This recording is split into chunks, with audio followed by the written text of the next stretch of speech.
I got to the point, running the program for 3-4 years, I think it was. And at this time, I got out of school with my doctorate. And I said, wow, I've just spent all this time training to be a physical therapist, yet I have this business here as well.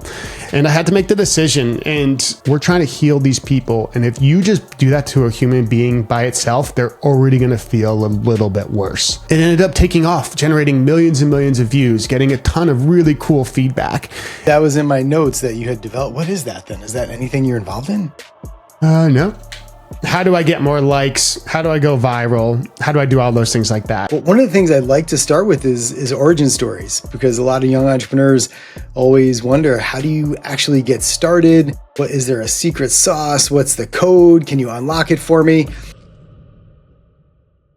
Hey, everybody. Welcome to the Total Entrepreneur Mind, Body, Spirit. I'm excited to have you here. And today's guest is Dr. Spencer Lalk. He is a doctor of physical therapy and the founder of Resilience RX Performance Therapy. Spencer combines the worlds of clinical rehabilitation and elite athletic performance to help individuals overcome injury and return to doing what they love even stronger than before. With a background in sports performance, injury prevention, and personalized treatment plans, Spencer is defining and redefining what it means to move, train, and recover with intention. I think you're going to really love this conversation.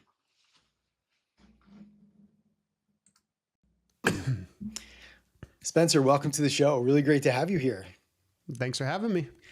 Yeah, so the first question I had, I just wanted to hear a little bit more about your origin story with Resilience RX. So, what made you pursue that after getting your doctorate in physical therapy?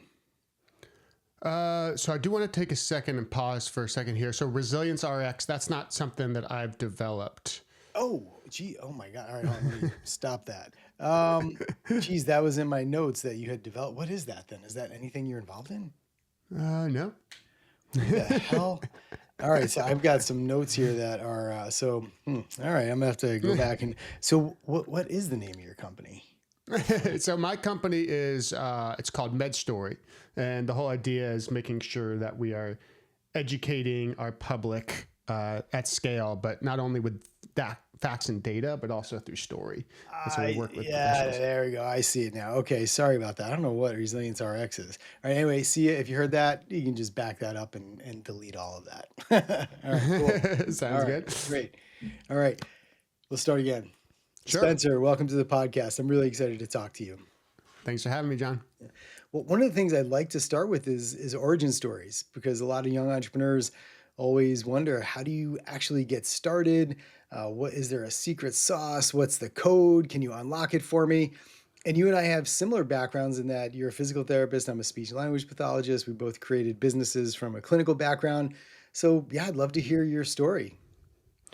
Yeah, I would say my first introduction into entrepreneurism was really when I was in PT school. So I was living down in San Diego, and the way that my program was set up is that it allowed you to work while you were going to school.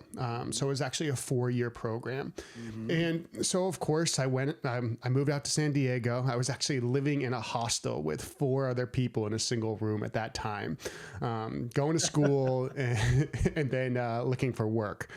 I ended up finding my first job as a personal trainer. Now, I got my sit. Go ahead. Did you go to PT school, your DPT program, right out of undergrad, or did you do it all together? Or roughly how old were you when you were living with the other people and that sort of thing? Sure. So I had just finished my undergrad. Okay, so I gotcha. finished my undergrad degree in sport and performance psychology. Okay. And from there, applied to PT school and then ended up moving across country, moved from New Jersey to San Diego in California. Okay. And so I didn't know anyone out there. So I figured, okay, what is the cheapest way that I can get out there and start living? And a hostel was the way to go. And as soon as I got there, I knew right away, I was like, this is not going to be sustainable long-term, but at least it's something to like a stepping stone. So I started looking for work. I found a job as a personal trainer, which was great. I found a second job as at a country club.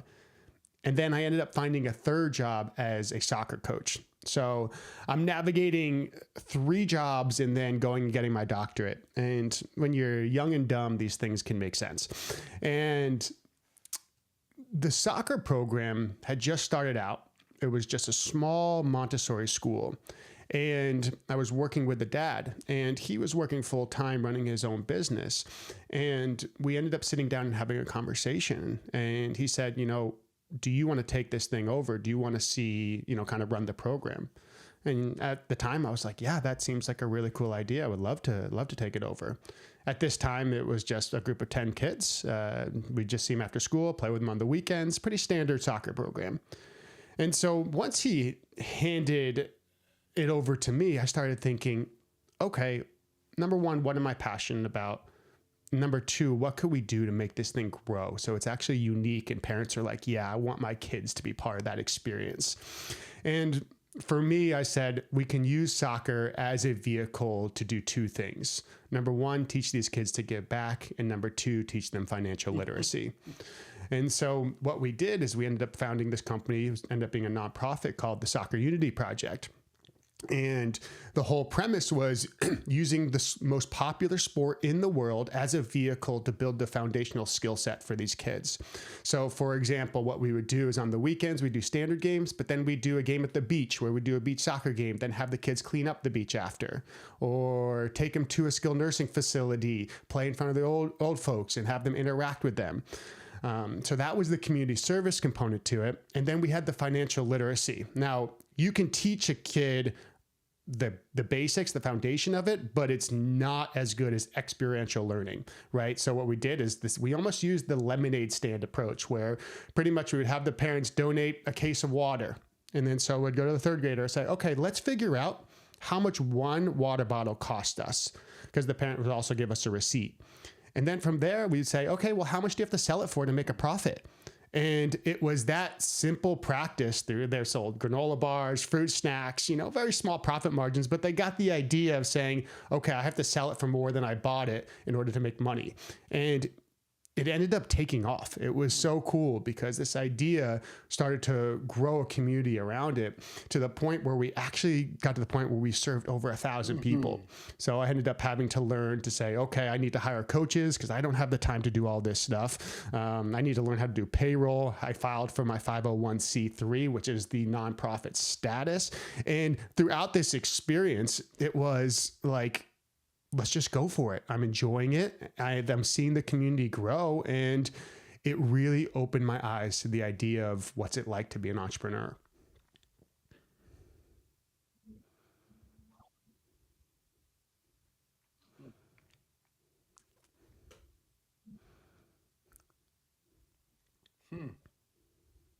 Yeah, so I got to the point, running the program for 4 years, I think it was. And at this time, I got out of school with my doctorate. And I said, wow, I've just spent all this time training to be a physical therapist, yet I have this business here as well.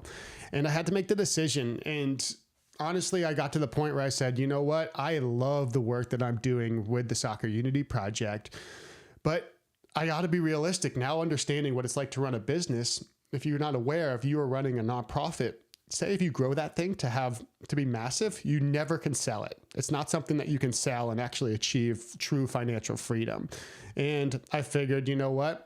I've got to start exploring other ways because I do want to have a point in my life where I can be fully financially free while still giving back in a positive way and making the world a better place. So we ended up closing it down so that I could go and start working as a physical therapist. It into something pretty extraordinary. And that's when I actually now, started. Are you still involved in that, or is the traveling around program the country still and working in going? different hospitals.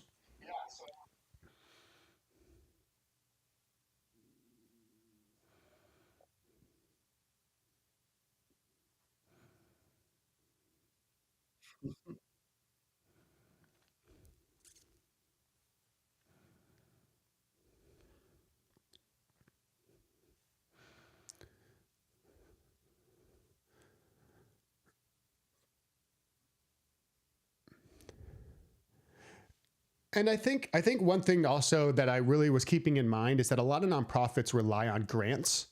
where they'll go and get grants for the business. And I said, I don't want to build something that is going to be reliant on public funding. I want it to be an actual something where the families were paying for the service. So like it had to be running just like a standard business would, because that's how I felt it would be truly sustainable. And that's what led to that success over those 4 years.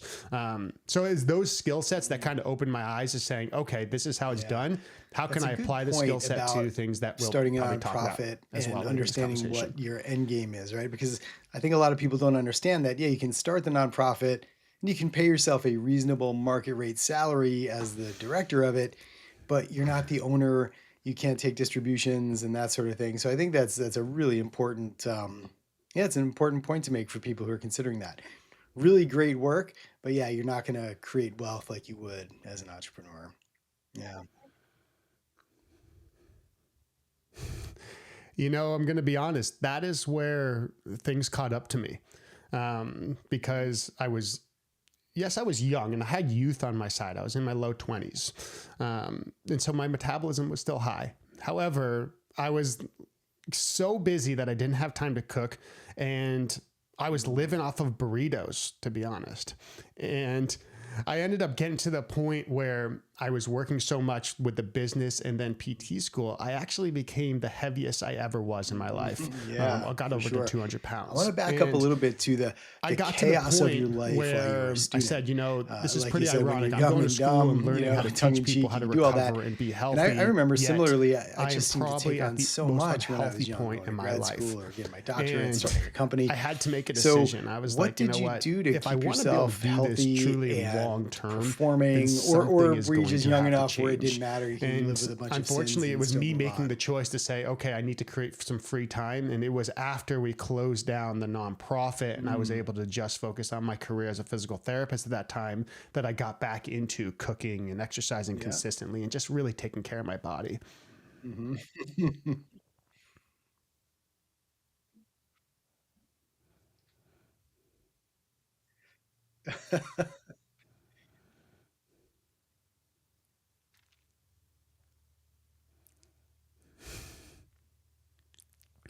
Wow.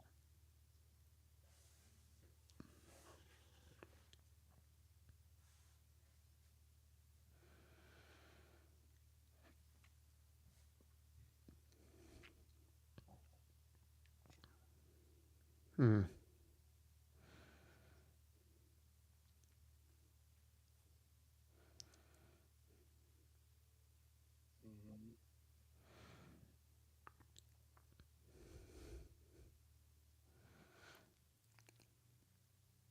Sure. Yeah. So I ended up getting my first contract up in Oregon. And typically how it works is you do sign a 13-week contract.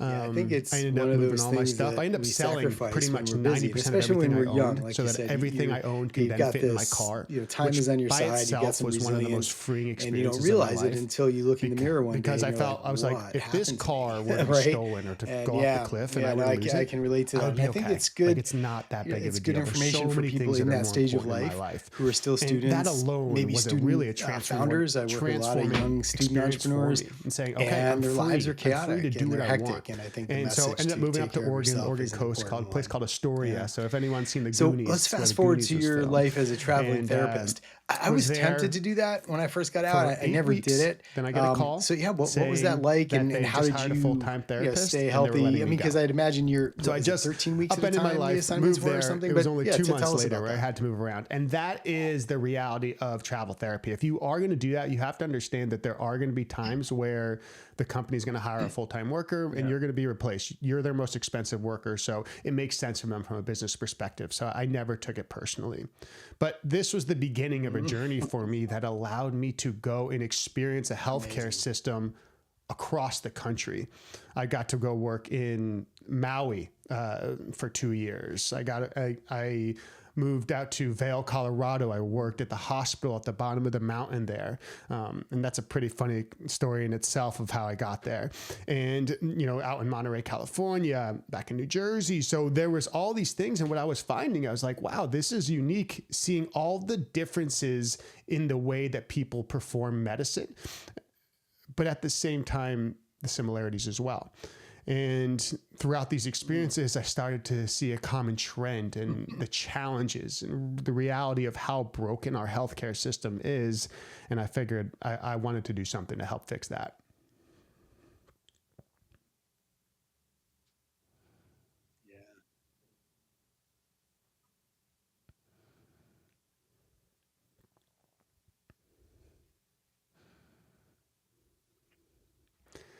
I think what it came down to is me identifying that Wow. it's really interesting where you could be having the worst day of your life. Something happens, you break a bone, you have cancer, whatever it may be. And then you step into a hospital that is there to heal you. And the first thing that they do is they strip you of your clothes and they put you in a gown where your backside is exposed. And I remember thinking, I was like, we're trying to heal these people. And if you just do that to a human being by itself, they're already going to feel a little bit worse. They're going to feel vulnerable. They're not going to feel supported. And I saw that entry point extend into this almost dehumanizing experience. Like we have all these amazing empathetic providers that want to get these people better. I agree, healthcare but then they're in the US combined with broken. a system that's corporatized. I don't know the answer. It's way too complicated for me to we're fix. Treating but people I'd love to hear your like thoughts. They're numbers rather than like they're humans.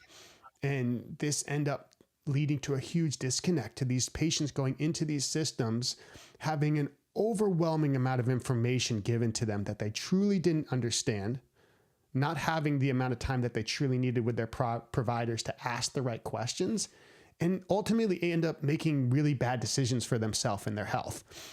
And I was like, wow, this is a big, big problem. And so I thought, me as a physical therapist, what can I start to do with my skill set? And the first thing I thought is like, you know what, even if I can show people some pain relief exercises that they can do that can hopefully keep them moving and mobile and avoid these injuries, then that's worth it. And so I just started creating exercise videos for people, just filming things on Instagram, saying, hey, you have hip pain? Here are a few movements you could try out. Back pain? Same thing. And it ended up taking off, generating millions and millions of views, getting a ton of really cool feedback. And that opened my eyes to the power of education and the way in which that education can be presented in a digestible way that allows them to make better decisions. And that was kind of the beginning of me starting my first business, which was, a telehealth physical therapy company, before then transitioning to MedStory.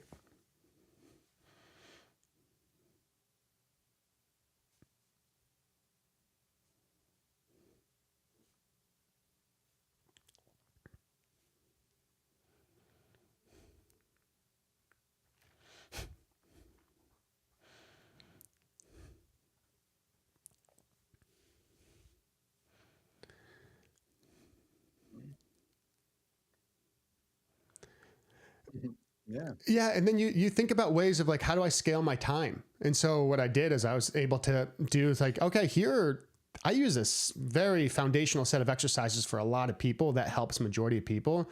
You can film that. And now, like, if I have a friend reach out, it's like, hey, I have sciatica. I was like, before you even ask me questions, like try out these movements first and see if it works. And majority of the time it does. And so it's like, that is when we talk about you scale your time and that scales your impact. And then that's where really it provides and starts opening doors for you. I can remember one of my earlier visits to a PT, and I mean, it was probably before Instagram, but they print out all these sheets, or actually they photocopy them. You can tell they're really bad photocopies because they just keep photocopying a photocopy, right, of all these exercises you're supposed to do. So I think that was really great innovation that you just started videotaping yourself and putting them on Instagram, because that's how people consume content anyway. They may as well do it about their own bodies. So yeah, that's great. Yeah. So, I started doing first the telehealth company, and, I got to the point where I was like, I've done enough telehealth myself. And I started to be in the social media world and seeing all of the harmful information that was out there. And I started thinking, we need to find ways to empower our qualified professionals to get quality information out into the public. And so I said, it would be cool. I've already learned a way to develop a content system where I can create quality content That's the biggest consistently problem myself. in Maybe I human can systemize services, right? this Is that you're and billing potentially see if for a there's potential to procedure sell or this for service it's either to procedure other based or time providers, based, specifically so that you're physicians. limited to the number of And hours you can actually so what I did is I put provide together my in a first day. prototype. So your income's And, limited. you know, started reaching out to a few That's a physicians great saying, hey, I want example to of try how this to out. I'd scale your love to time help develop and some take patient education the knowledge libraries you and have help you kind of make sure that you're be getting able to push quality it out to more information out to the people. public. I love that. That's And really innovative. all healthcare So yeah, providers so now tell us want about to educate their Med patients, Story. and all of them are frustrated when they see harmful information out there and they want to combat that misinformation. So it was cool because it started to take off to saying, these people do want this, they do want to try this out. And so I had to figure out, how do I productize this? And that's when Med Story was born. Now, it was interesting to see the evolution of it because it started first with being like, hey, let's educate them with the anatomy, the stats, the data. And really quickly is what I learned is that people don't really care about that stuff. And so I did a little deeper research and I once said, you know what, maybe I can actually pull from the marketing experts and seeing what do they do to drive attention to them. And that's really when I got immersed and understood the power of storytelling. And I was like, wow, well, here are these health professionals that experience really powerful stories on a daily basis, but have been in a culture where they've been almost limited in sharing it. And so I'm like saying, let's find ways that they can share these stories and let's see if that makes a bigger impact. And it's so cool. Like, it's so cool to see the difference because we now know that a lot of people make decisions based off of emotion rather than logic. I'm not saying you should do that as an entrepreneur, but that's just the reality of the situation.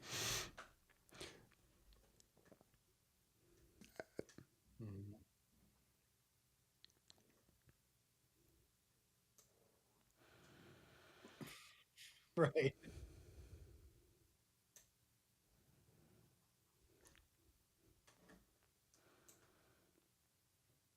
Mm. Mm. Hard. Really hard. Yeah. Yeah. Because you're right. They get pitched all the time. So their guard is up. They're skeptical. And that's fair. And what I found is that really what they value is transparency first and foremost. So I had to learn to be, of course, and I was transparent as possible. It was interesting because I've taken like these sales courses, and I would say, okay, I'm going to apply all these sales principles. And I found myself being really unsuccessful because I'd be like, okay, here, I got to check this box. I was going to ask you about selling to and physicians then and I started putting that away. It seems and of course there's like that value would there. be hard. And then I just started talking to them like they're human they're always beings. being hit up and by being like, hey, pharmaceutical I'm a human, you're a reps human. or DME If we have providers or shared whatever. values And here, and if I can can help imagine, you when you call or knock on their bridge door, that gap they're from like, your pain What are you talking to about? What the is this? solution, So what was then that there could be selling potential process partnership like here. into this And very really just unique industry? talking to the human first, I found has been so much more powerful and also has just felt so much better for me, from a sales standpoint, because people often, healthcare providers especially, are scared to sell. Because that's not the system they were brought up in. People typically come to them. They don't have to sell. Insurance pays for their services and whatnot. And they say, I feel icky doing that. And realistically, the reframe needs to be is that you should only feel bad about selling your product if it's something that you don't believe in. So if you don't believe in it, then you should feel bad about selling it. But if you're producing and creating something that you feel like is genuinely going to make the world a better place and help them, then feel good about it. You're actually helping them because you're helping them get to the point where they want to be.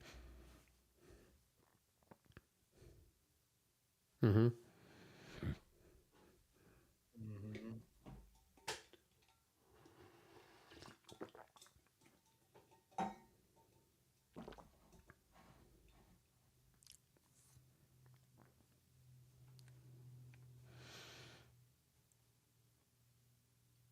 Definitely. Yeah. Yeah. So that was a big thing, is like listening to what they're saying and just really tuning into what are their objections.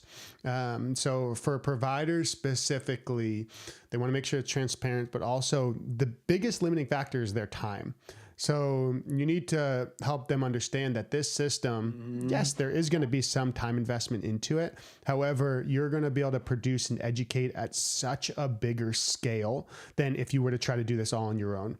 Because a lot of them tried on their own, they're inconsistent, and it doesn't lead to sustainable creation and thought leadership. That's good advice for people. And so it's like we are building a system that's going to save your time, but then also continue to build your brand and put out quality information. You identified some pain points, and so overcoming that obstacle and helping them. And did you find that was a good fit right away, or did you have a few iterations or pivots? Like as you discovered, as you were in the initial meetings with the providers, did you change your direction based on that feedback at all?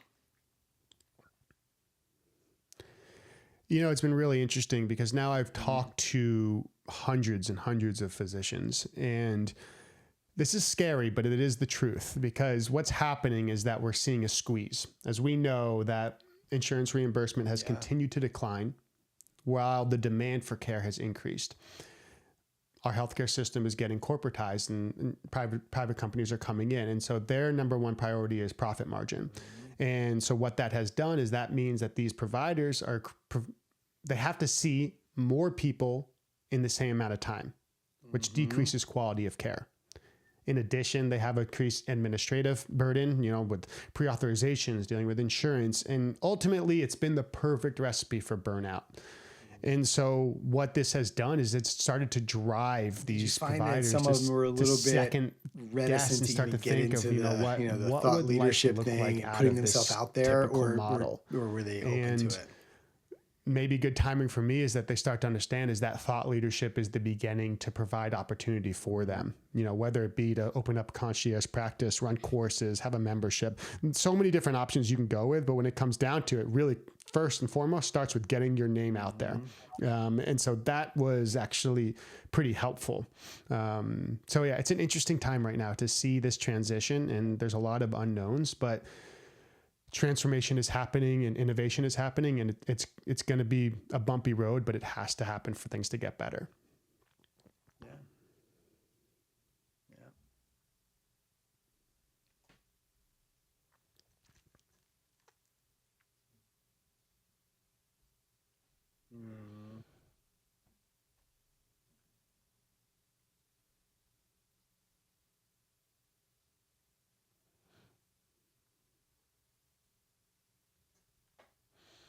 Right.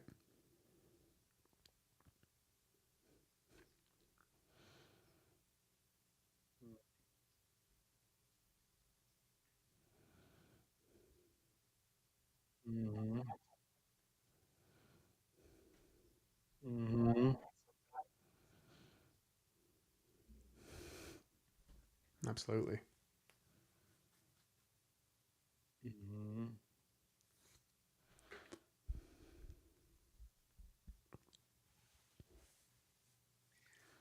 And I feel like physicians, healthcare providers in general, are starting to recognize whenever someone's buying a service like this, they got into the profession because they truly wanted to make a difference. They wanted to help their patients or clients. Typically, what we do is our eyes go directly to the vanity cost metrics, pressures, productivity pressures.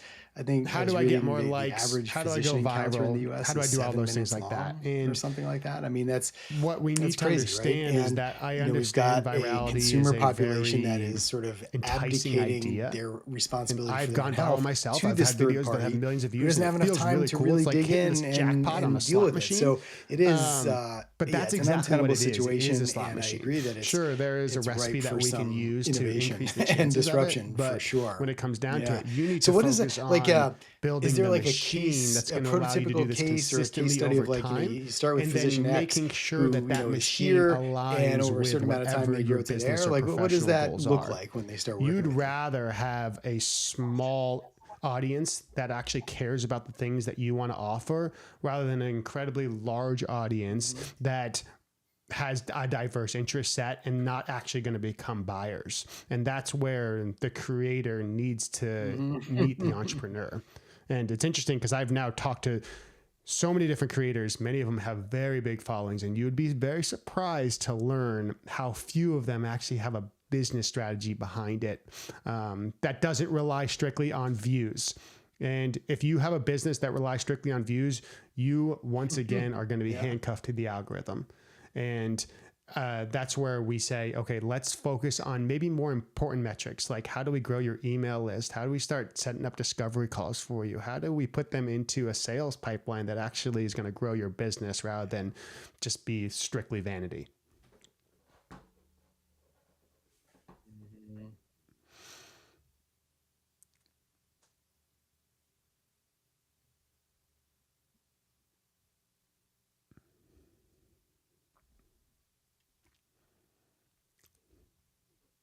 Mm-hmm.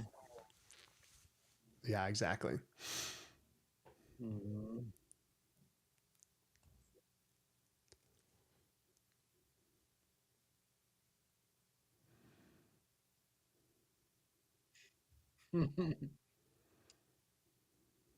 Right.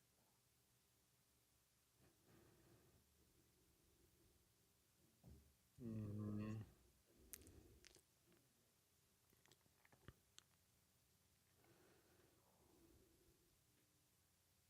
Mm-hmm.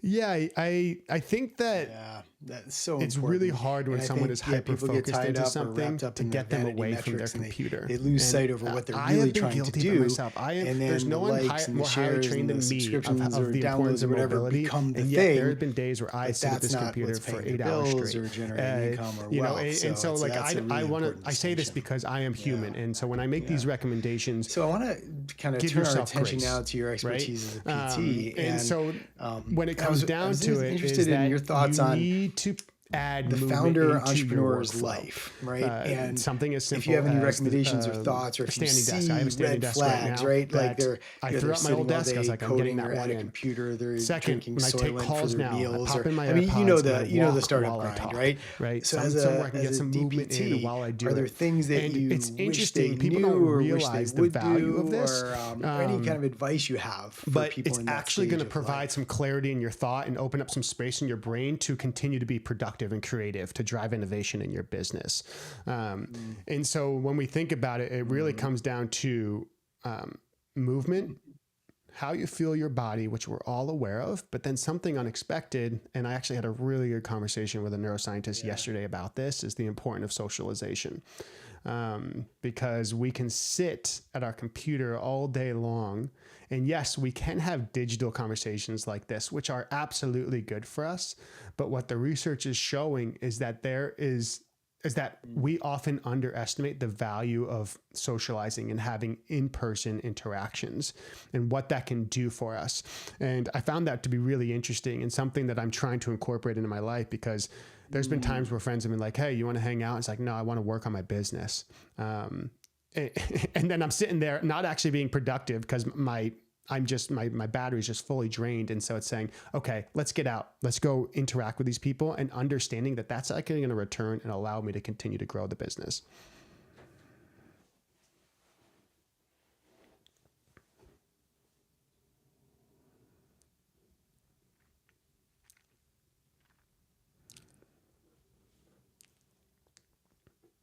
Mm-hmm.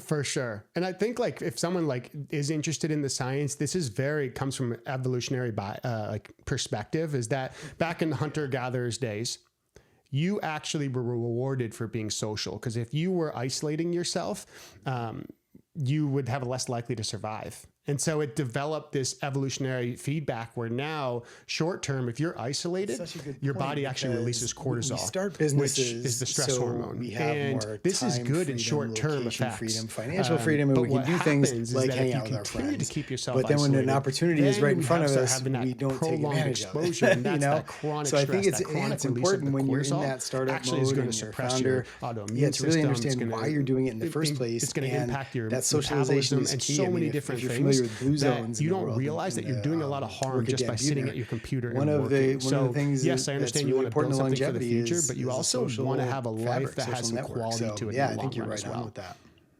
Yeah.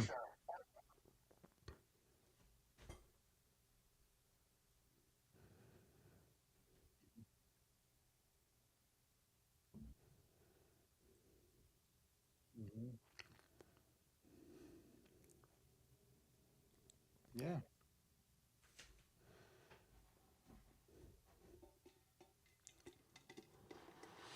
Hmm.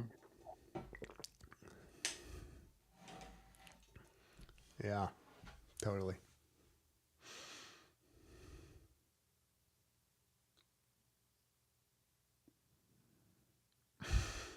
It's interesting because you and I had talked about this, and, I was thinking about it and reflecting on it as well, is that oftentimes you have to slow down to speed up. And I find that to be incredibly valuable. Now, one thing that I'm grateful for It's such an is important that concept. I And I felt think, that I could take yeah, action well, we before I forget was that fully when we're ready. in the midst of Because it, there right? was It's so never a easy to keep point your where I head felt like, down oh, and I'm look at the fully next prepared for KPI or the this. next I'm going to go metric or try to start the a next business. sale. And But yeah, if I you let that definitely need narrative to, in my yeah, head you need to be continue, social, right? And it there's never like would you have said, there's an happened. evolutionary reason for And it. And like being as I cast do out from it, the tribe is probably one now of the worst things that could I'm have on my happened to you, fourth right? Which business is at this probably point. why we're very socially I'm anxious and we saying, want how do likes and, I build this validation and business in a things like way that. that aligns with Yeah. how I want my life to Yeah. look? Yeah. And a lot of that Well, came is there down to the anything time that freedom. you wished you And so knew it's saying, like, when you were I built starting this so that I out could have that some would have free made your time to life be a little bit easier? creative and to be outside and to go socialize. And initially I built it and I was working more than I ever was in the clinic. And I said, what are you doing? And so now I take Fridays, like the second half of Fridays is just free time to be creative. And I just leave it, block off. I don't take any meetings or anything like that. And just allowing myself to have that space has been so incredibly powerful. Mm. Right. Yeah.